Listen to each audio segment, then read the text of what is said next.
జీవన గమనాన్ని నేర్పేదే రంజాన్ మాసమని మానవీయ విలువలకు తిలోదకాలు ఇచ్చిన వారికి రంజాన్ మాసంలో గడిపే జీవనం విధానం చక్కటి ఉదాహరణ అని కరీంనగర్ ఈద్గా పెద్ద గురువు ప్రముఖ ఇస్లామియా ధార్మిక పండితుడు ముఫ్తీ మొహమ్మద్ తెలిపారు.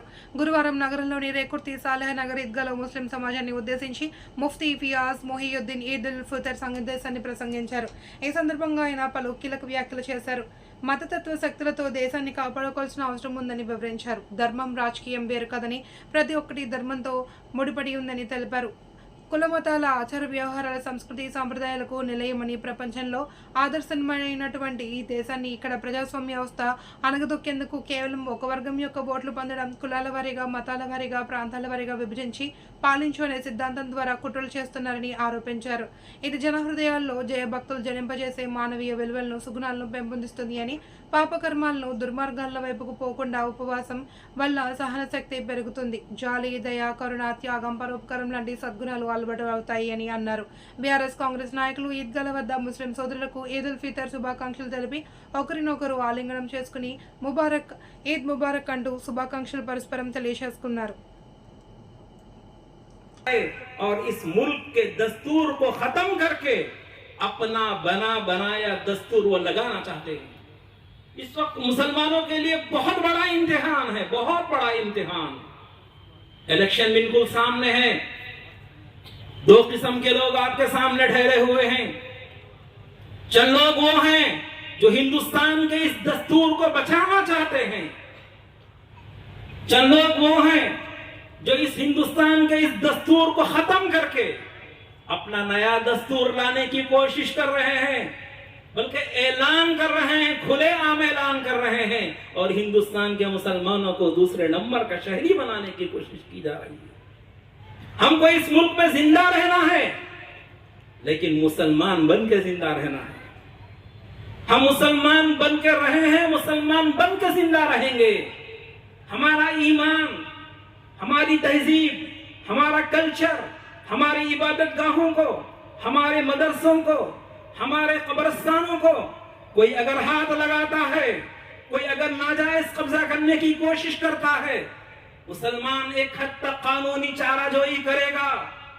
जब उसे अंदाजा हो जाएगा कानून भी अंधा हो चुका है, कानून भी एक तरफा फैसले कर रहा है, तो उस वक्त इस मुल्क के दानिश्वरों को फैसला करना होगा कि हिंदुस्तान के मुसलमानों के लिए अगला मरहला क्या इख्तियार करना होगा। लेकिन मेरे भाइयों, उसकी जरूरत पेश नहीं आएगी। हमारा यह मुल्क जमहूरी मुल्क है, वोटों के जरिए से इख्तियार छीन लिया जा सकता है, वोटों के जरिए से कुर्सी से उतारा जा सकता है, किसी को कुर्सी पर चढ़ाया जा सकता है, लेकिन हमारा आलमिया ये है कि मुसलमानों की एक बहुत बड़ी तादाद ऐसी है कि जो वोट डालने के लिए बाहर नहीं निकलती। और क्या तस्वुर है, मैं अकेला वोट नहीं डाले तो क्या होता। वही मसला है, आपने सुना होगा किस्सा कि बादशाह ने कहा था कि भाई हाउस में लाकर दूध भरो, तो एक ने सोचा कि भाई सारे ही लोग दूध भरेंगे, मैं अकेला अगर पानी भरूंगा तो क्या होगा। वो घड़ा लाकर पानी लाके डाल दिया।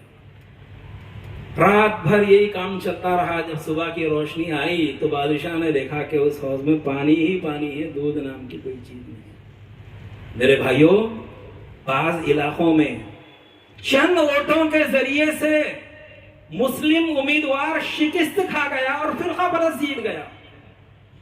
इस वक्त हमारे मुल्क में 85 ऐसे कॉन्स्टिट्यूंसीज हैं, लोकसभा के ऐसे हलके हैं जहां पर मुसलमान बादशाहगर हैं, मुसलमान वहां के आदमी को जिताने का मौक़िफ़ रख सकते हैं, हराने का मौक़िफ़ रख सकते हैं, लेकिन फिर भी उन मकामात पर फिरका परस्ती जीत कर आ रहे हैं।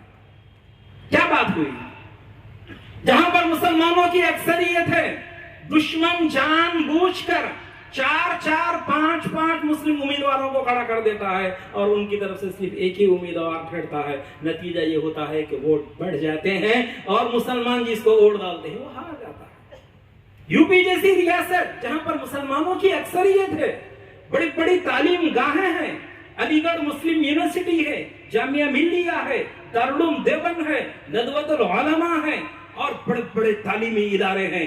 इतनी बड़ी रियासत है कि जहां पर मुसलमानों की आबादी तकरीबन 21% है, लेकिन असेंबली के इलेक्शन होते हैं, फिरका परस्त हुकूमत बन जाती है और मुसलमान तकसीम हो जाते हैं। मेरे भाइयों, समझदारी से काम लीजिए। हालात ये बता रहे हैं, अब का इलेक्शन खुदा न करे हमारे ये इस मुल्क का आखिरी इलेक्शन हो। कहा जा रहा है ऐसा कि अगर हमें 400 की मेजॉरिटी मिल जाती है तो हम दस्तूर बदल देंगे, मुसलमानों से उनका वोट का हक छीन लेंगे। मेरे भाइयों, समझदारी से काम लो। हमारे पास मुसलमानों का एक बड़ा तबका तो ऐसा है जिनको उसकी कोई खबर ही नहीं है, पता ही नहीं है मुल्क में क्या चल रहा है। माफ करना, बहुत सारे लोग यहाँ पर बैठे हुए हैं, वो समझ रहे होंगे कि अरे क्या जरूरत है भाई, ईद के मौके पे दीन की बात करो, ये क्या पॉलिटिक्स की बात कर रहे हो। मेरे भाइयों, सियासत भी दीन है।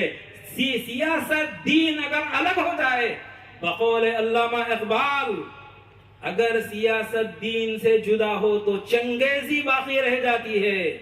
दीन सियासत अलग नहीं है। सियासत को लोगों ने इतना गंदा कर दिया कि लोगों ने अब समझ लिया कि भाई इस्लाम का और सियासत से